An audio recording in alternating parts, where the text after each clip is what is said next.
Hi friends, అందరూ ఎలా ఉన్నారు? బాగున్నారా? ఈరోజు మనము గోవర్ధన్ గిరి యొక్క ప్రదక్షిణ చూద్దాం రండి. గోవర్ధన్ గిరి ప్రదక్షిణ అనేది మనం 2 రకాలుగా చేయొచ్చండి. చిన్న గిరి ప్రదక్షిణ, పెద్ద గిరి ప్రదక్షిణ అని చెప్తారండి. అది మనం ఆటోలో చేయొచ్చు, నడిచెళ్ళైనా చేయొచ్చండి. చాలామంది నడిచెళ్ళే చేస్తారు. నేనైతే మాత్రం ఆటోలో చేశానండి. మనం ఆటోలో చేసేటప్పుడు చాలా అంటే చాలా చుట్టుపక్కల ఉండే చాలా చిన్న చిన్న టెంపుల్స్ అనేవి చూసుకోవచ్చండి. అవి చాలా ఫేమస్ అండి.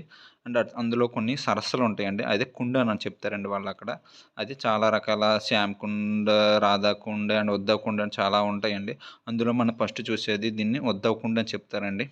అంటే తన యొక్క ఫ్రెండ్ ఉద్ధవ్ జ్ఞాపకంగా ఉండేదాన్ని దీన్ని ఉద్ధవ్ కుండ్ అని చెప్తారండి. మనం అటుపక్క చూసేటప్పుడు చాలా చిన్న చిన్న టెంపుల్స్ ఉంటాయండి. చాలా అంటే చాలా అందంగా ఉంటాయండి. ఇది రాధా కుండ్ అండ్ శ్యామ్ కుండ్ అండి.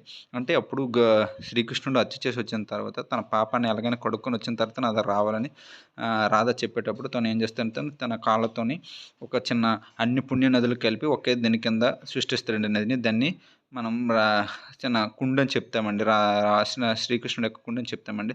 తను చూసి తను కూడా రాధ కూడా కుండని తయారు చేస్తేనే తన గాజుతో ఇలా కొడతదండి. అప్పుడు కుండ తయారవుద్దండి. దాన్నే రాధా కుండ అని చెప్తామండి. ఓకేనా? అండ్ చాలా అంటే చాలా బాగుంటది. ఒకసారి వెళ్లి చూడండి. దాని చుట్టుపక్కల తర్వాత మనకు చాలా అంటే చిన్న చిన్న టెంపుల్స్ ఉంటాయండి. అంతే కొన్ని తన యొక్క స్నేహితుల పేరుతో ఉంటాయండి.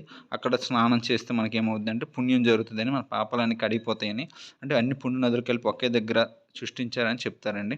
అందులో మనకి ఒక అంటే ఆవు యొక్క దిని నుంచి కూడా వాటర్ వస్తాయండి. అది పుణ్య నదిని కింద మన తల మీద జల్లుకోవచ్చండి. అక్కడి నుంచి కొంచెం దూరం వెళ్ళాక మనకు చిన్న లింగంలా ఉంటదండి. అంతే అంటే అప్పుడు గోవర్ధన గిరిలో అదొక రాయండి. ఆ రాయి దగ్గర అంటే తను కూడా అభిషేకం చేస్తారండి పాలతోని. అవి మన నెత్తి మీద జల్లుకుంటే చాలా అంటే చాలా జరుగుతదని అక్కడ నమ్మకమండి. మనం అక్కడి నుంచి ఎళ్ళాక చాలా అంటే చాలా ఉంటాయండి. అందులో ఒకటి ఫేమస్ అయింది ఏంటంటే తన స్నేహితుడు పూంచారి అని తను ఉంటారండి.